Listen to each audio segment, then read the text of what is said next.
Welcome back, everyone. This is Jasmine.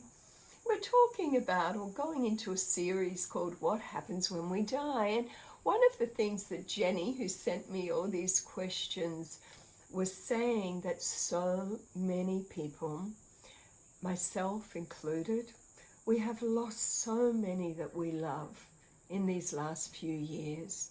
Many contracts have been complete.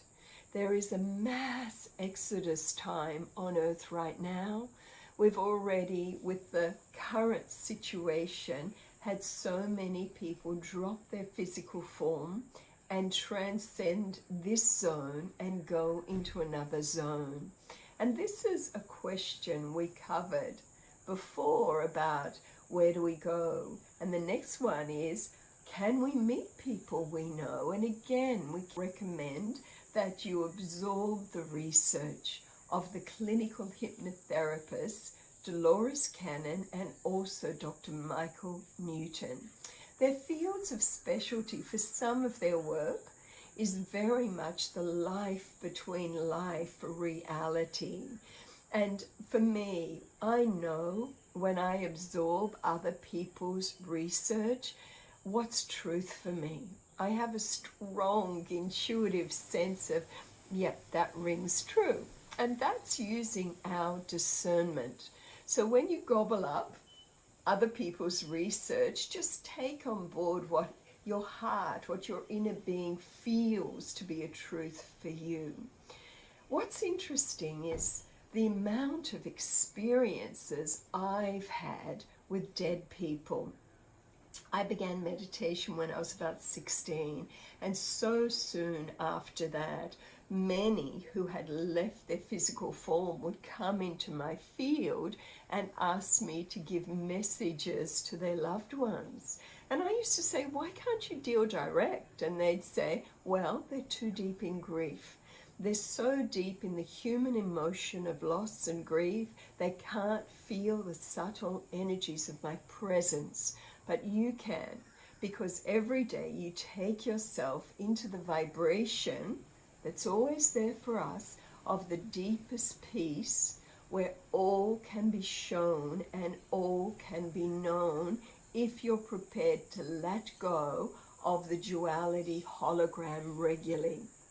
That means meditation to change your brainwave patterns from busy beta to alpha to theta, where so much more is available to us because of the vibratory signature of our brainwave patterns. So I pass on the messages, not always well received, but that's what I learned how to do and had to do, because it was like these ghosts or disembodied beings would not leave me alone until I'd passed on the messages. Similarly, I found when you go into that space, you drop, you change brainwave patterns through the lifestyle we recommend. As for example, we have our online course, Luscious Lifestyle Program, that does change our vibratory signature and our brainwave patterns. I've found through the practice of that lifestyle that I can just be in a vibratory frequency quite quickly, where if I need to connect with people who've moved on that I love, I can. And so you can meet in that theta brainwave frequency, which is just a band of consciousness in body, or if you can hold that in body when you drop form and you're out of body as formlessness, you will meet whoever you need to meet. Sometimes I know a grandparent might come and meet you. Sometimes a long-lost child who perhaps passed over before you. Sometimes parents will come. Sometimes a spirit guide. Sometimes beings of the greatest love and light.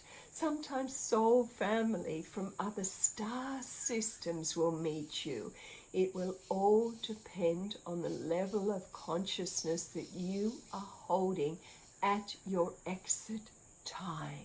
But I do know that this benevolence, this formlessness, will deliver to you exactly what you need in each moment of life.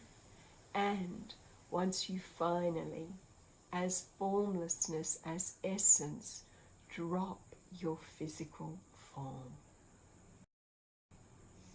Next, how do we talk, communicate, if we're not in a body? I love telepathy, I really do. And you can practice this. We share a lot more about this in our online, The Alchemy of Contact course. And playing with this ability is interesting. I notice, number one, unhook from the physical world. Unhook from the man-made, busy hologram of duality. Unhook from social media. Unhook from external holograms. We need to practice every day to be in silent stillness, because when we're in silent stillness, we can open to the vibration of wisdom that is vibrating in us and around us all the time. In the web of one, in its purest levels, there is infinite wisdom to be heard. I love our Indigenous friends, they say, go into the Mother Nature chi fields and you can hear the voice of the wind. You can hear the wisdom of grandmother trees. You can hear the wisdom of the mountains, but all of it requires a regular practice of stillness. So our communication and our ability to hear this wisdom in a body or out of a body is exactly the same.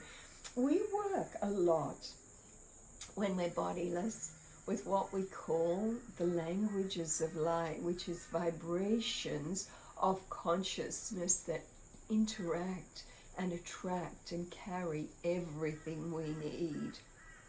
All communication that I've experienced from beings of purer frequency spectrums, from our light being friends, who are often the ones that greet us when we drop form, it's always telepathic.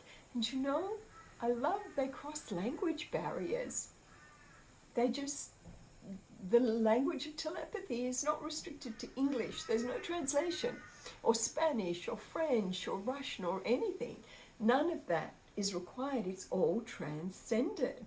So everything is a vibratory pattern of telepathy, and how you connect depends on the total vibratory signature that you have aligned to while you're in form.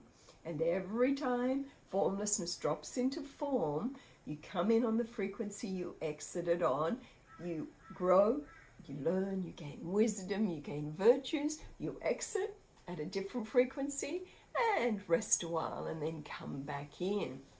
But communication, whether you're in form or without form, can be so pure and so wise and so loving, especially when we open to our natural clairvoyant, clairaudient, clairsentient abilities that serve us, are there for us, whether we're in form or as formlessness. Next question, do we do a life review? I find it very interesting because many people, we can all do a life review now.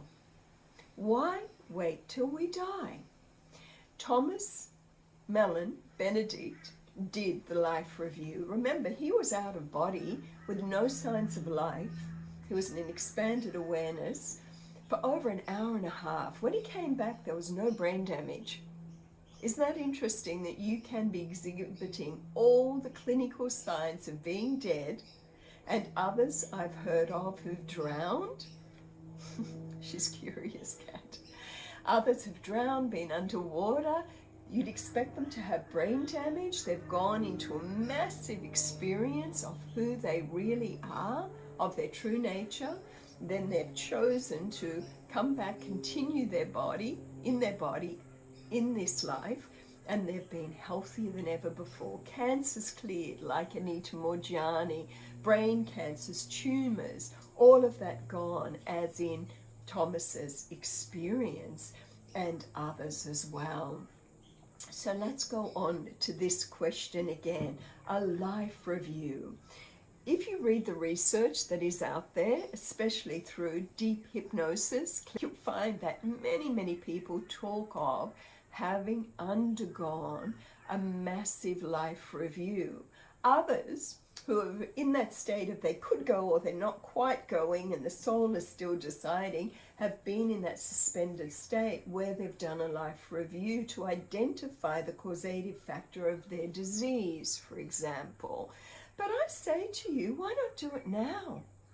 Why wait till you die?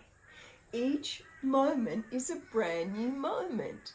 Can you do what many call, it's not like a reflection, but it's a recapitulation.